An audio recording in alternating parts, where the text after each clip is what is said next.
Assalamualaikum warahmatullahi wabarakatuh. Pagi anak-anak ibu semuanya. Pada pagi ini kita akan memulai topik baru pada semester 2 ini, yaitu setelah lingkaran kita akan membahas yang nama topik adalah suku banyak.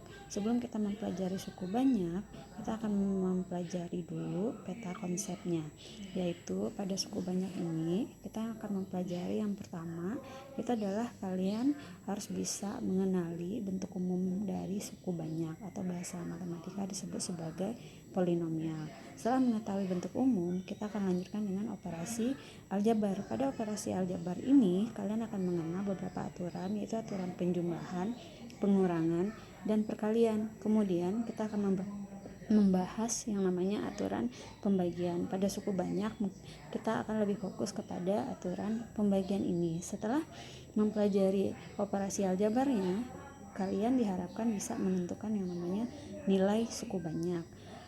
Setelah nilai suku banyak, kita akan melanjutkan dengan yang namanya menentukan faktor. Pada menentukan faktor ini, kalian akan mempelajari dua teorema, yaitu teorema sisa, di mana kita akan diketahui pada soalnya adalah sisa suatu polinomial dan kita akan mencari sisa dari polinomial yang lain. Kemudian kita akan mencari yang namanya teorema faktor. Ya, setelah kita mempelajari menentukan faktor, maka dilanjutkan dengan kita mempelajari tentang persamaan suku banyak. Pada persamaan suku banyak ini, itu dimana kita akan menyelesaikan persamaan suku banyak dan kemudian kita akan mencari jumlah dan hasil kali akar. Baiklah, untuk pertama kita tadi ibu sampaikan bahwa kita akan mempelajari suku banyak, dimana kita akan mengetahui dulu yaitu yang namanya bentuk umum. Tentu polinomial kita harus tahu ciri-cirinya terlebih dahulu. Tidak semua dari aljabar itu adalah polinomial. Sebelumnya, marilah kita mengingat kembali beberapa pengertian yang sudah kalian peroleh di bangku SMP. Ibu akan membuat beberapa soal, ya. Misalkan soal yang pertama, diketahui bentuk aljabar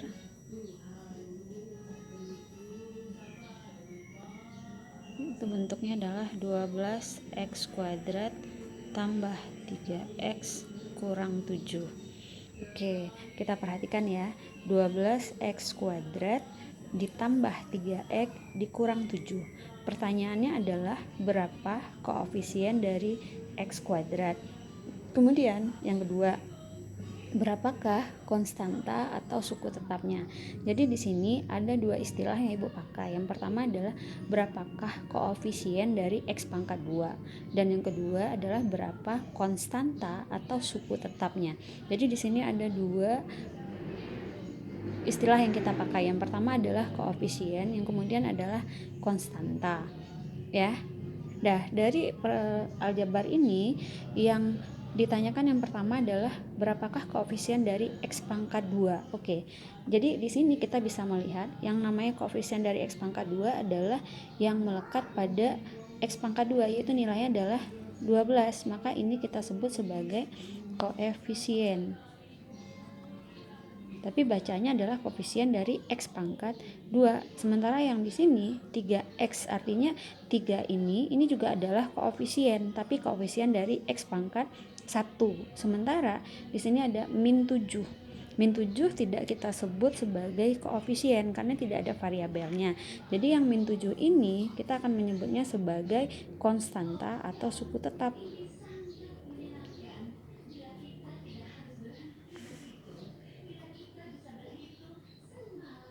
Oke, kemudian ibu lanjutkan lagi dengan contoh yang kedua. Ibu akan tuliskan 2x pangkat n dikurang 2x pangkat 3 ditambah x pangkat 2 dikurang x tambah 2. Pertanyaannya tetap sama, yaitu yang pertama adalah berapa pangkat tertinggi dari variabelnya. Berapa pangkat tertinggi dari variabelnya.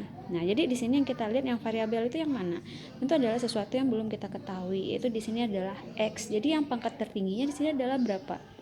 Ya, ibu rasa kalian bisa menjawab. Pasti pangkat tertinggi di sini adalah pangkat n. Ya kan? Jadi pangkat tertinggi di sini adalah X pangkat N. Jadi di sini yang pangkat tertingginya itu adalah X pangkat N. Sementara yang X pangkat 3, X pangkat 2, X pangkat 1 itu tidak disebut sebagai pangkat tertinggi dari variabelnya.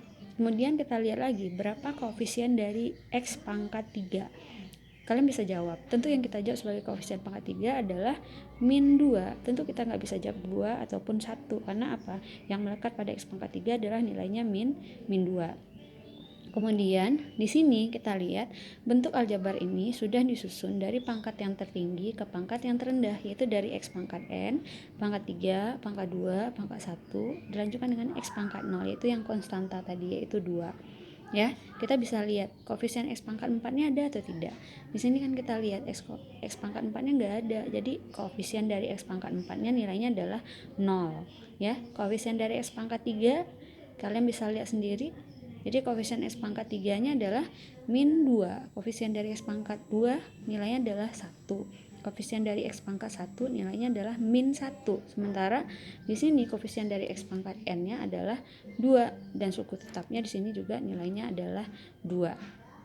Oke, jadi di sini Ibu akan memberikan tugas dulu. Silahkan kalian menulis mana yang koefisiennya, mana yang pangkat tertingginya, ya, dan mana yang suku tetapnya. Oke, jadi untuk tugas hari ini itu saja dulu. Jadi silahkan kalian kumpulkan tugasnya hari ini. Sekian dan terima kasih. Selamat belajar anak-anak. Assalamualaikum.